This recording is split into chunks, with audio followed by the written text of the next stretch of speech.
大家好，我是对一切都充满好奇的阿远。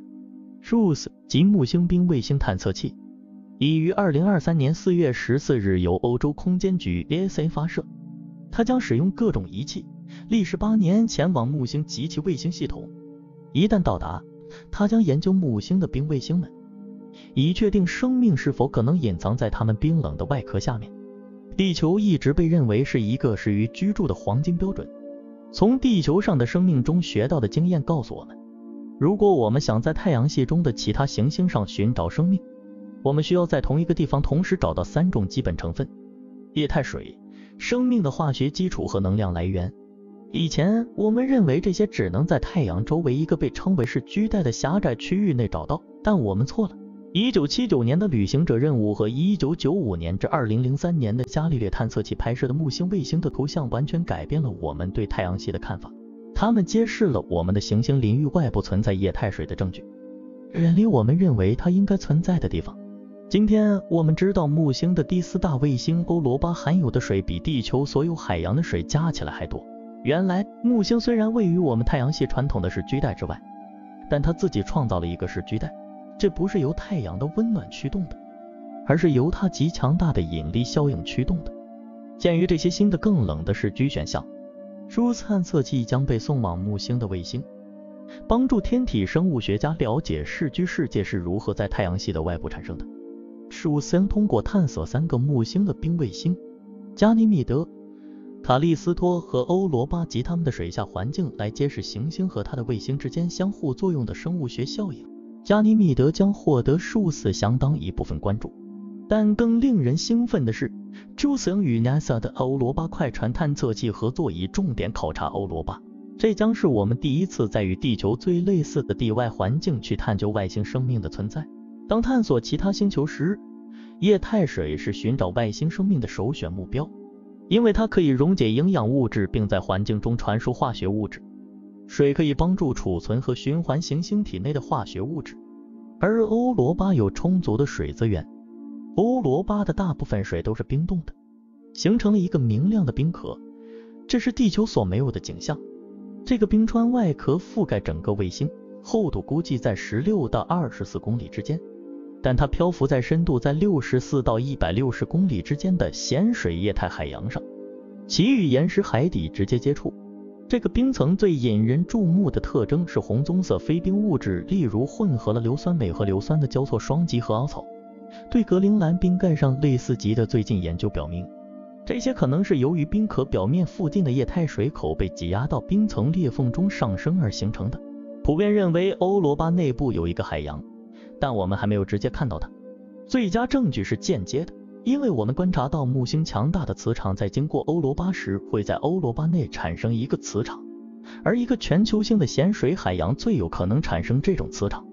此外，越来越多的证据表明欧罗巴表面会喷发水蒸气柱，冰面看起来很年轻，或者至少部分年轻。它没有像其他卫星那样有很多撞击坑，这意味着地质活动，例如来自下面海洋的温暖冰体上升，可能正在抹去撞击坑，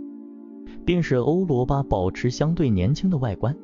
和其他行星一样，欧罗巴可能存在驱动生命所需的能量。然而，考虑到这颗卫星与太阳的距离，这种生命不会通过利用太阳能的光合作用来获得能量，而很可能是通过表面和海洋内发生的化学反应来获得能量。欧罗巴的表面被来自木星的辐射轰击，与冰壳和其他物质相互作用，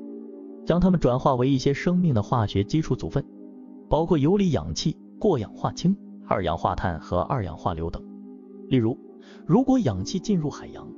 它可以参与化学反应释放出能量，以供生命利用。咸水和岩石海床之间的反应也可能创造出营养物质来支持生命。海洋与海底热盐相互作用，那么这些水就可能流出化学营养物质，就像地球海洋中的热液喷口一样，这些物质可以为生命提供能量。欧罗巴内部的热能也许足以帮助维持液态海洋的存在，会在欧罗巴被木星引力的牵引中挤压和拉扯的过程中产生。这个过程被称为潮汐挤压。除了液态水和能量外，要想欧罗巴成为潜在的宜居之地，它还需要生命所需的基本元素碳、氢、氧、磷和硫。这些元素在卫星形成时就已经存在。随着数十亿年来彗星和小行星的撞击，还会有更多的元素会被添加到冰壳、海洋和岩石河中。从其表面上看，欧罗巴不太适宜生命存在。它的表面被极端辐射所覆盖，白天的温度也仅仅超过零下160摄氏度。目前已知的所有极端是冷生命形式都无法在这种恶劣的条件下生存，因此我们认为欧罗巴上的任何生命都将被限制在地下。这里有相对保护和相对温和的环境。对地球的研究已经证实了这个想法。自1970年以来，我们已经发现了位于南极冰川下数公里深处的370多个湖泊，其中许多含有微生物，还有生活在南极干谷冰冷、干燥、不适宜居住的砂岩中的细菌，以及生活在世界海洋深处热液喷口周围的繁盛生态系统。地球向我们展示了生命生存在比我们梦想的更寒冷、更黑暗、更奇怪的地方。如今认为欧罗巴冰壳下的液态海洋中漂浮着生命，或者聚集在矿物质和能量丰富的深海热液喷口周围，是寻找地球以外生命最有希望的地方。这种生命可能会是什么样子呢？老实说，谁也不知道。从逻辑上讲，我们认为它将主要或完全是微生物，就像地球上在类似欧罗巴的环境中发现的最极端的生命一样。然而，猜测总是很有趣的。欧罗巴的全球海洋可能已经存在数十亿年了，这足以让进化开始工作。